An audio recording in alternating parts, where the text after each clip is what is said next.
Good morning. Hello. Excuse the guerrilla style photography, but I just wanted to warn you guys and let you know this was my first outing using Adobe Premiere, and I tried to duck and modify the audio levels as good as I could, but just warning to headphone user, warning, if you need to adjust your speaker. I think it should be good, but there are going to be some moments that might be a little tight for your ears.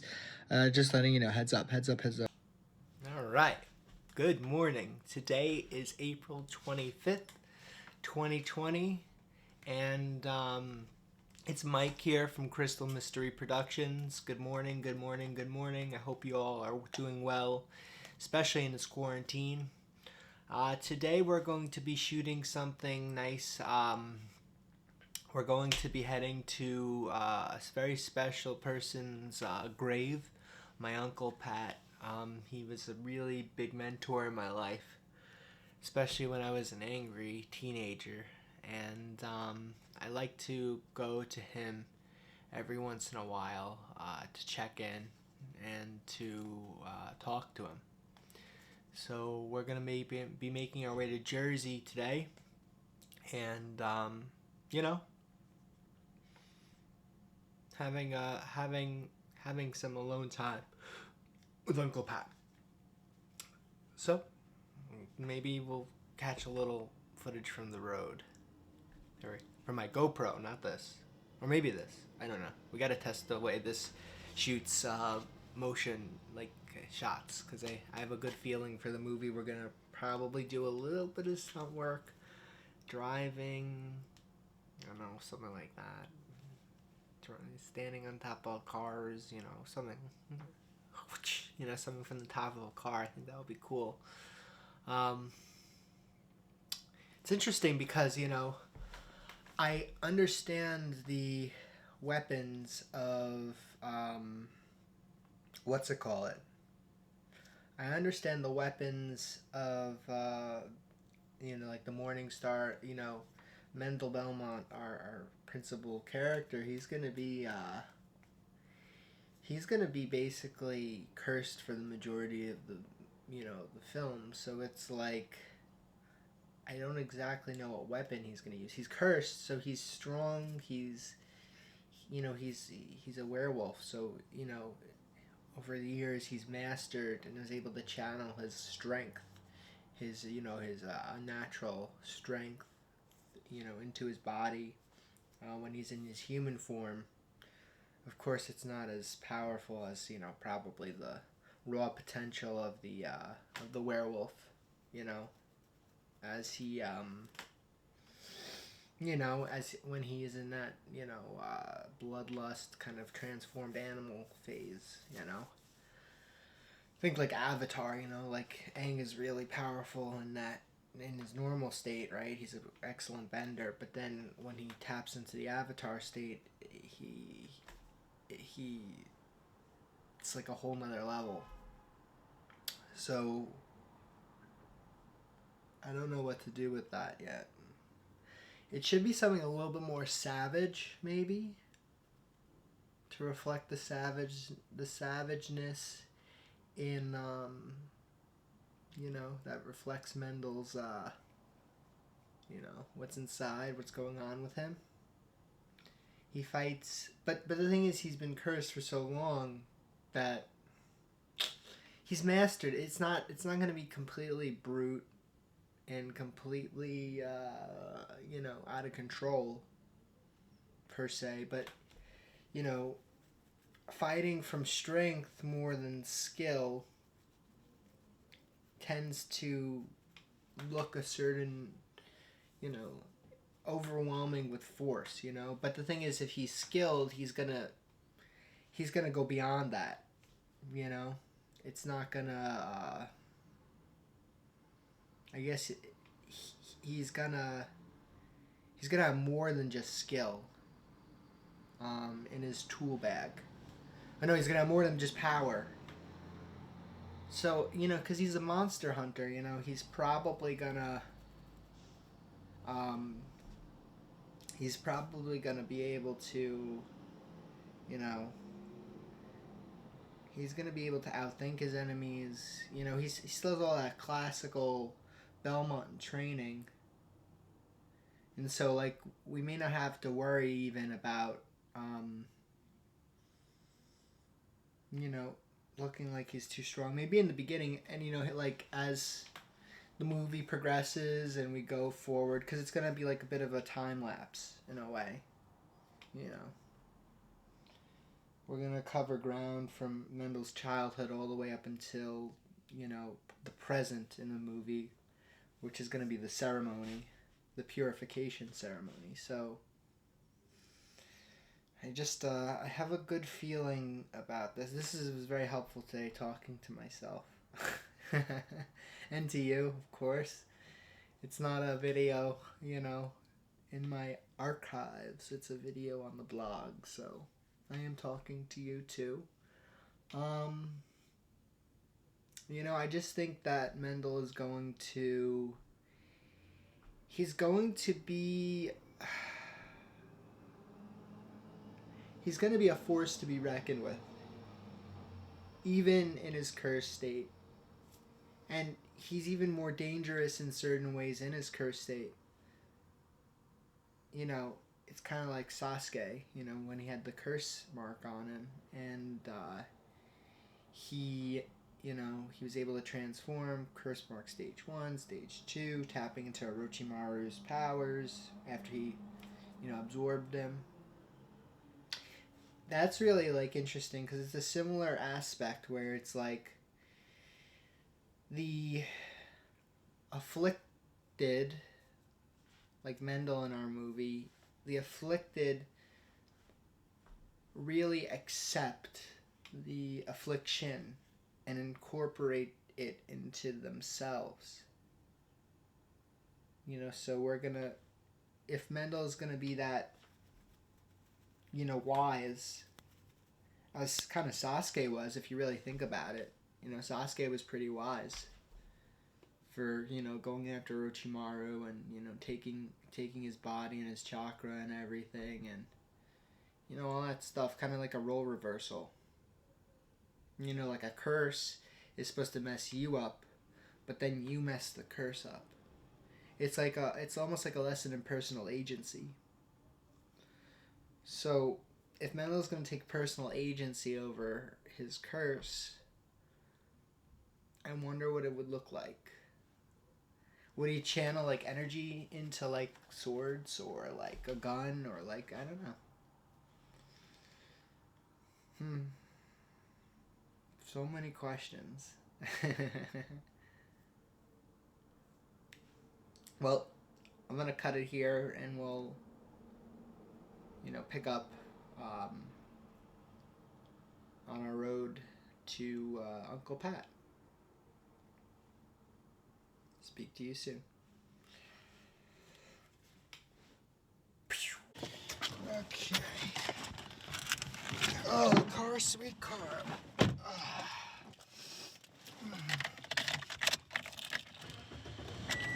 She purrs like a kitten. Alright, let's get out of here. Show you guys something cool. We're in the garage, so we get that. Yeah, baby. Oh boy. Here we go. We're coming out. Oh, nobody's out here right now. Sick! We don't mess around here in Brooklyn. We're back. We got a little mango. You know what I'm saying? Good shit. This is harder than it looks. All right.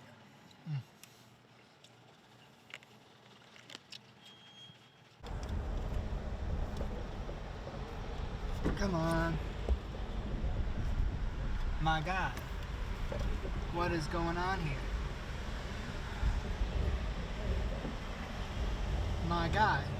Hello. Here we go. We're going in.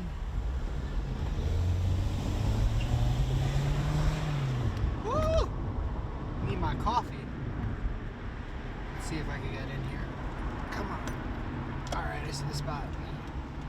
Here we are. Right. Right. There we go.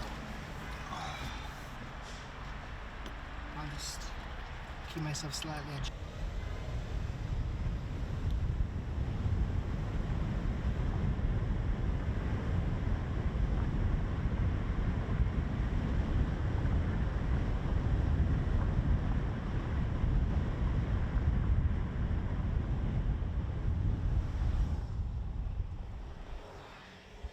This is for you, Nan.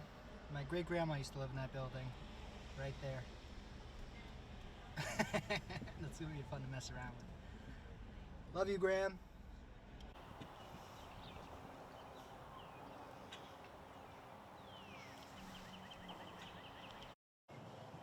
Now, this has probably happened to every effing filmmaker who ever made a movie. Let me just get in a little bit over here. So, I just spent 10 minutes going on about what this guy means to me, about my uncle, and guess what? The camera wasn't even rolling. I am going to...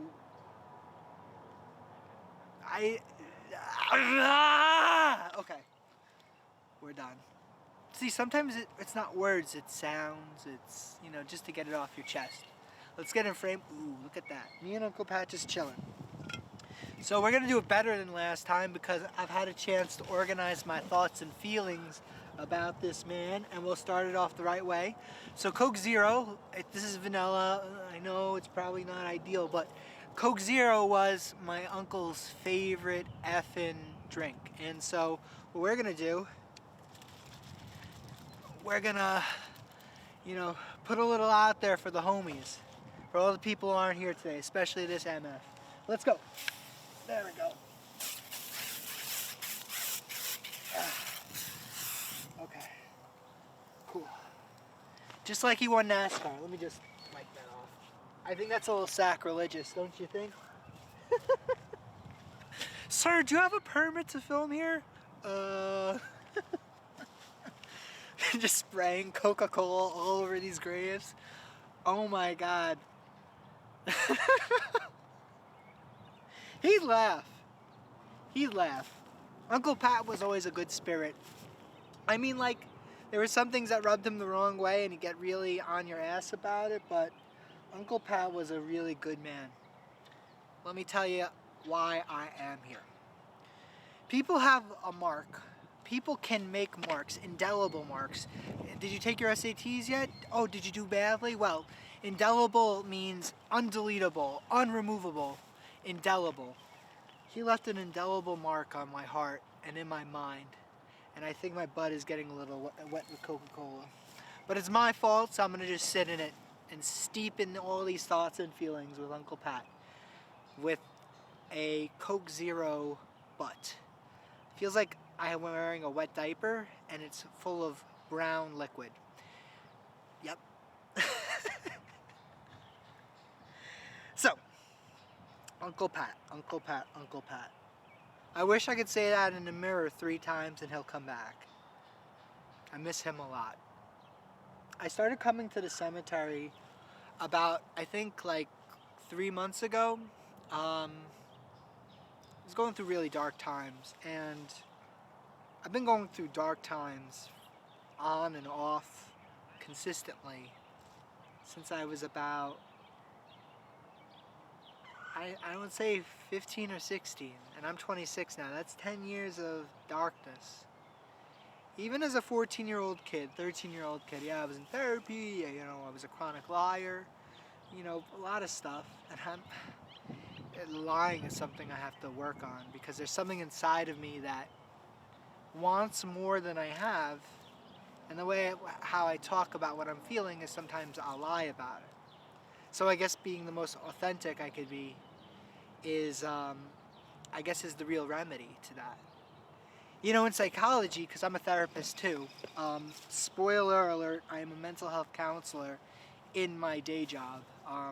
But if Crystal Mystery Production becomes big, of course, you know, I might move to Hollywood and, you know, hang up the therapist hat for a couple years and get into it. My dream, actually, right? Okay, so my dream.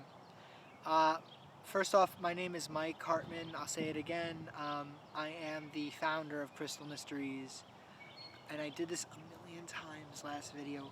Crystal Mystery Productions. If I can't get the name right, you're not going to get the name right. And something tells me, you know, in an X amount of time, I don't know if it's long or short, we're going to go through a rebranding process with a different name, because it's a mouthful. I hope the wind isn't killing this recording, but we have a wind guard on the mic, so that is what a line of credit will pay for. A really good one, actually. So it actually looks like fur, like a fur jacket. But anyways, my dream.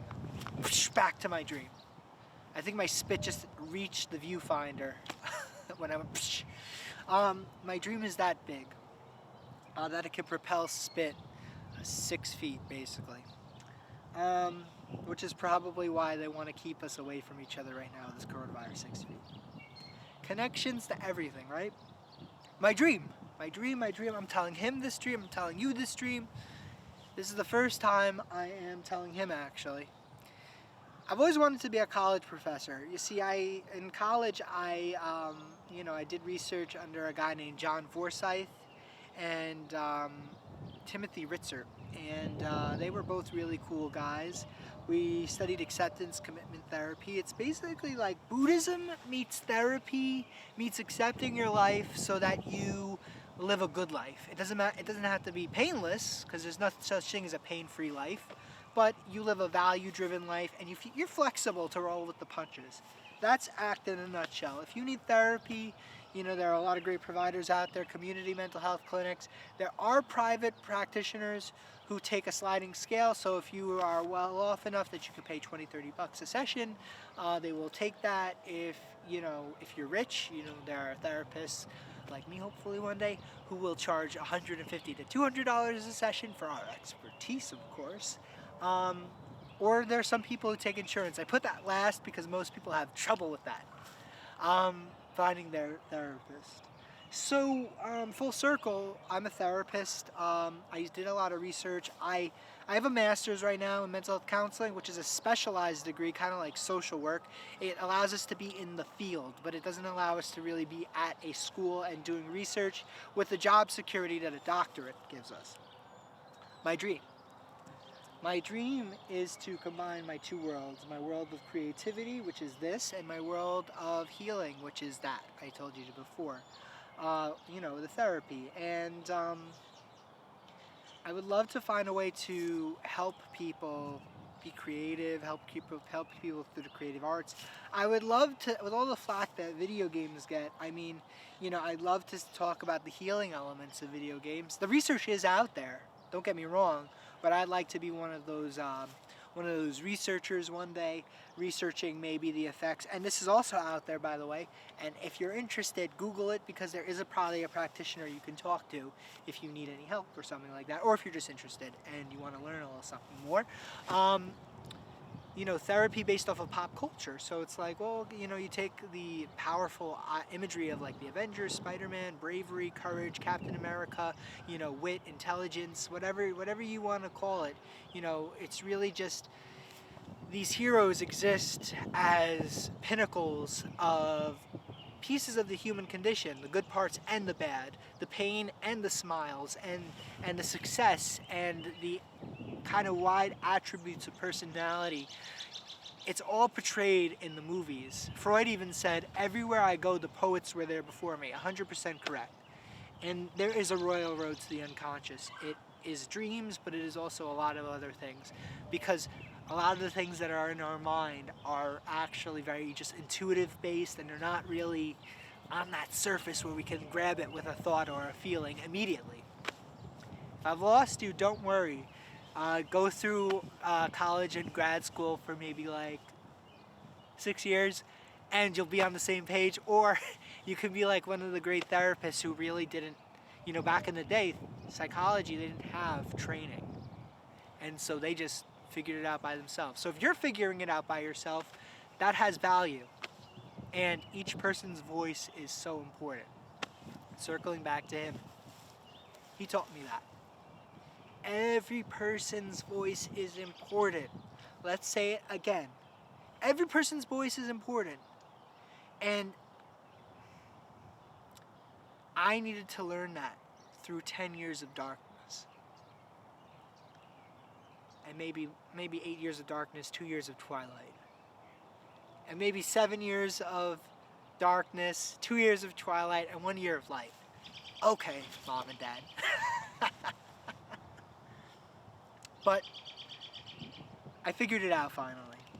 And I started this business, Crystal Mysteries Productions, to heal, and help others heal, make connections, feel love, feel proud of who they are, be entertained. I mean, entertainment is really just an artist playing around with your emotions and making you feel good or bad in a cathartic way, or it's really all trying to push you towards some type of catharsis, a good cry, a good smile. You know, it's all these. I'm getting very distracted by a very nice Lexus pass by. It's all these feelings that they're trying to manipulate to try to push you towards some type of realization, some cozy feeling, some painful feeling, whatever. That's art. Art is all about that. That's why everybody's making art, because everybody influences everybody. Back to Uncle Pat.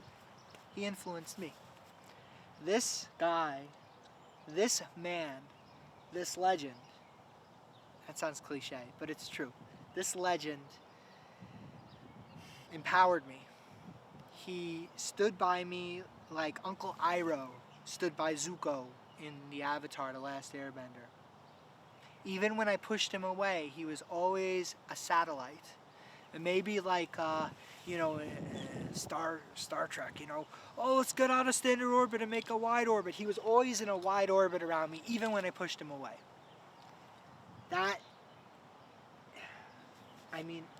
His worth as a human being. I'm losing my words because it makes me sad knowing that he's gone. That's what's just coming up for me. But I'm not crying. I cried the first 4 times I came here. I think this is like my 5th visit over the past 3-4 months. I don't cry anymore. I mean, I feel a little tug here and there, but I come here to talk, I come here to focus, and I come here to remember all the good things that Uncle Pat did in the world. I come here from abundance, and I realize how much of a gift his life was, and how much of a gift his life was to me. I come here to remember. I come here for me. I don't come here for anybody else. He likes it that I'm here, I'm sure. That's what I believe. But, he didn't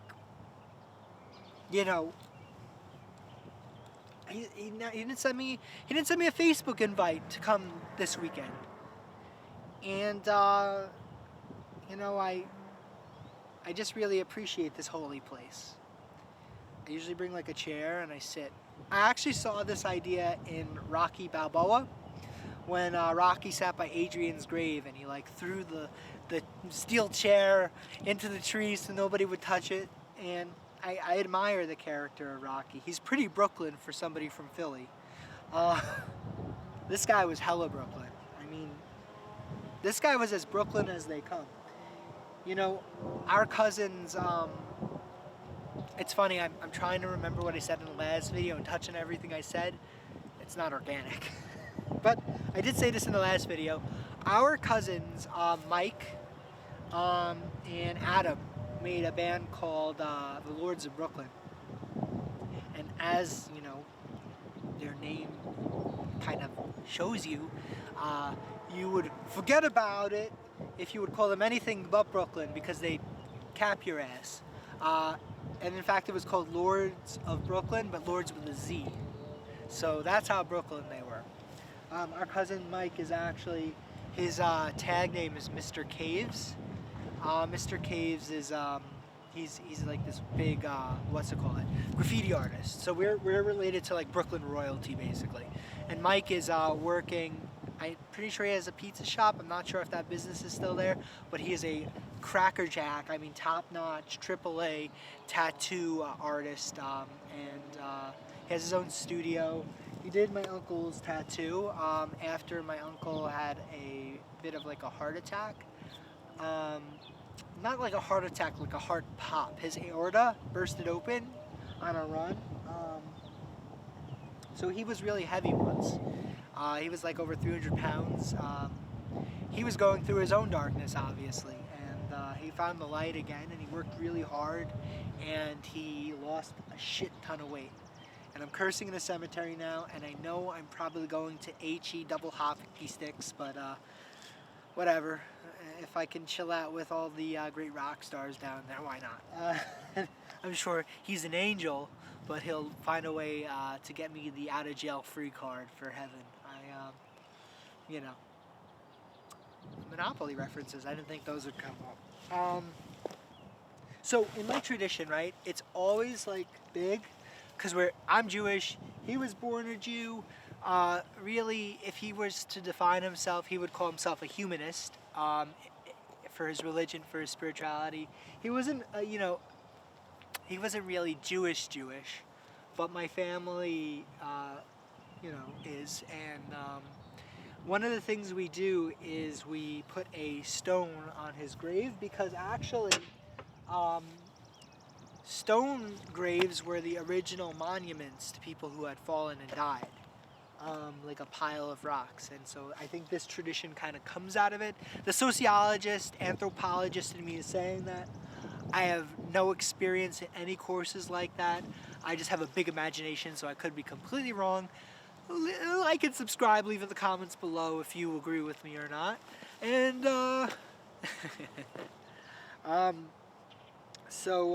Uncle Pat, back to him. I feel like we're revolving a little bit here, and I'm not connecting it super smooth, but he wasn't always about that. He was authentic. He was real, Uncle Pat, and he wanted me to be real and authentic too. When I was going through my own darkness, that was hard. That was very hard, because you don't trust yourself when you're feeling alone and like what you have in you is bad, right? If most people trusted their gut, I think there would be a lot less therapists in the world. And actually, just a theory, I think with the internet, because the internet is a network, and it networks me to you. Like this video, it's over the internet. I would have had to show this at a film house if the internet wasn't around, or like invite people home to my home for a viewing party. And yet my video now has endless possibilities to reach your eyes. Like you can find me through a Google search, you can find me through a Facebook thing, you can find this video or Crystal Mystery Productions. I did it! You can find it through a lot of different things. I plan on submitting to a film festival. That might be an online film festival with this coronavirus. Networking, endless possibilities. Human beings, one of the things we do is we think about ourselves. We're very introspective. And, I think the networks that we are connected to, we go through a lot more checks than we used to do. We used to live in shtetls like my people did. That's like an old Russian word for little village of Jews, basically. And shtetls, villages, tribes, colonies, whatever. I don't know what to call it. Colony might be a different thing, but, we didn't have access to each other and different philosophies and all this and different thoughts as rapidly as at our fingertips.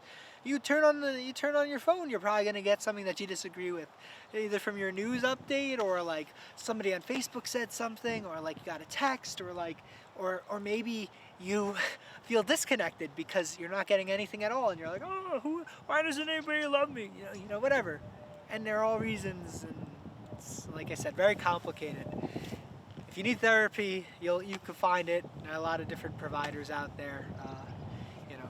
Private, insurance, community mental health, sliding scale. If you want something, it's out there for you. So don't worry, your pretty little head. Uncle Pat would like this video because I'm being myself. And that's something I haven't been for a very long time. As a child, I was praised for my creative writing skills. Everything else kind of, if I studied, I would do well, but you work at what you're good at, what you like, and or what you want. And I've always been into fantasy, video games, sci-fi, comics, Spider-Man. Look at this. Do you see it? Yep. My childhood follows me around. And now that I'm nourishing that little boy, I feel amazing. I used to think it was bipolar disorder, but mania doesn't last 2 months. And I've been feeling even, level-headed, but positive for the last 2 months, and that was my Uncle Pat's gift to me. He planted the seeds in my mind. I like to end on this because it's important. This part of the cemetery is new. This part of the cemetery is to accommodate the growing intermarried populations and the less religious. And when I buried Uncle Pat, with me, the family, his friends, so many friends. He was such an amazing guy. When we, put him in the dirt, and in my tradition, we shovel.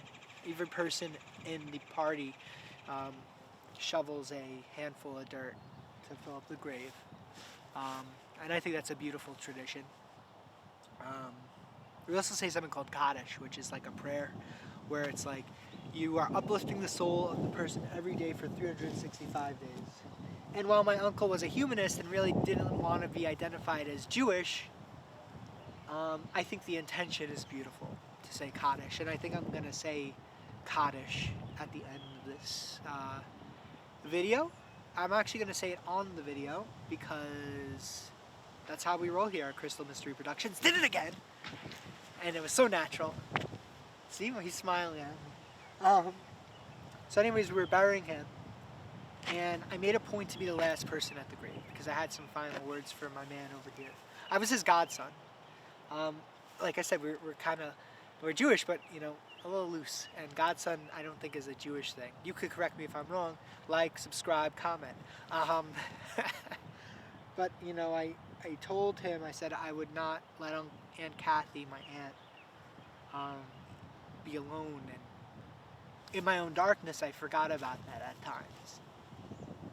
I forgot that vow. I don't think I was ready to make that vow, but I did it anyway. As a lot of things in life, we're not ready for it, but we have to do it because the moment is there. And it may not feel right, but it feels right. And we have to do things. We have to honor our commitments. And now that I'm feeling better, I can do it a little bit more naturally and a little bit more lovingly. And a lot more, actually, because I neglected that.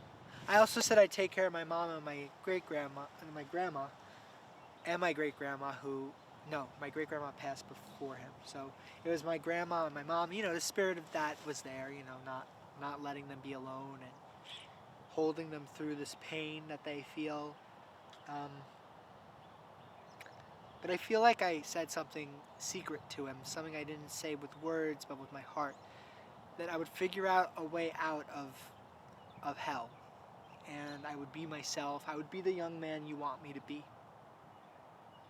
Him and my mom used to talk about me. I didn't know this, but they used to talk about me and my well-being and who I am. And I got a sense that there's a lot of confusion there. He didn't know.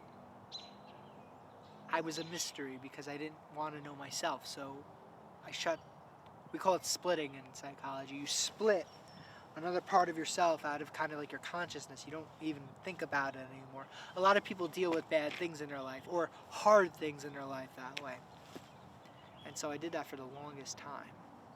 And now that I'm full again, and I don't know how long it's been since childhood, and I don't know. That's for my therapist. Don't sweat that. But I just come here to let him know that I'm okay. But I come here to tell him that I'm beyond okay. I don't say it like that, but I come here and I tell him stories, like dreams, I do this thing, I be myself around him, which is what I know what he would have wanted. So, synopsis, conclusion, discussion, results, methods, introduction. Now I'm just listing things on a research paper, but conclusion and discussion. And I think this is going to be more brief because I discussed it all already. This guy is the main cog in Crystal Mystery Production. He may be gone, but he's alive in spirit and alive in the spirit of this company. He wanted me to feel joy and to feel connected to him and to the world. And that is why Crystal Mystery Productions, third time, exists. We are here to make the world a better place through cinema. We are here to give catharsis. We are here to build dreams. We are here to make people happy. We are here to make people sad. We are here to have this, wide the palette of feelings with you, so that you can have your own catharses, because we're all in that process and we're all on the verge of waking up if we're not already, or if we took a little nap and we want to come back from underneath the ice. Thank you, Uncle Pat. I have a feeling like I'm going to get kicked out of this cemetery because there's this car, the Lexus, that keeps circling the cemetery for some reason, and he's back and he made eye contact with me. So, on the note of that uncomfortable eye contact, I am going to go. And so happy I was able to share this with you all today. This is the Crystal Mystery Productions fourth time way. We are here to be real, we are here to be authentic, and we are here to make our dreams and your dreams a reality. We are looking for artists, sound people, really just anybody with a dream to hit us up. We are working on our Castlevania fan project, a love letter to Castlevania. We're not sure what the title is yet, but we're working on art direction right now, character development, and script. And so if anybody has any contributions to make, you can pass it by my email. It's at the top of the page, Mike at Crystal Mystery Productions, fifth time, full hand, .com. And I'll answer you back shortly, because this is so new, so it's like I get like maybe 2 emails every week, so I will definitely see your email. Me and Uncle Pat just want to thank you again for watching this video. If you can ever have a moment like this with somebody who's alive or even deceased, like my uncle over here, you'll be all the better for it. So peace and love, health and well-being during this COVID-19 shtick, and as they say, live long and prosper. And if I had the thing, I would boop, end the recording, but now I'm just gonna get up. And I am lazy, I am not cutting this video at all, so just enjoy picture of my rear side for a second. It looks pretty moist, doesn't it? Yep, it does. Uncle Pat was a trickster too, obviously, so bye guys. Doop.